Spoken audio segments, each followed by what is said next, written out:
Friends, দেখো আজ chicken recipe share করলাম। প্রথমে তেজপাতা দিয়ে তেলে পেঁয়াজটা ভেজে নিয়েছি, তারপরে আদা রসুন কাঁচা লঙ্কা বাটা দিয়ে একটু কষিয়ে নিচ্ছি। এদিকে আলু ভেজে রেখেছি, তারপরে মাংসটা ওর মধ্যে দিয়ে দেবো। 4টে কাঁচা লঙ্কা দিয়ে দিয়েছিলাম। এবার কিছুক্ষণ মাংসটা কষাবো। এবার জিরে মরিচ গুঁড়ো দিয়ে দেব, দিয়ে আরও কিছুক্ষণ কষিয়ে নেব। এবার টমেটোটা দিয়ে দিলাম।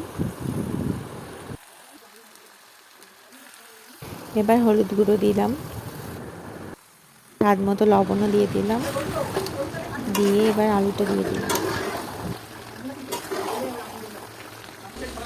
এবার আমরা আবার একটু ভালো করে কষিয়ে নিয়ে জল ঢেলে দিলাম। এবার ঢাকা দিয়ে কিছুক্ষণ ফোটাবো। দেখো আমাদের মাংস রেডি। এবার একটু গরম মশলা মিট মশলা দিয়ে দেবো।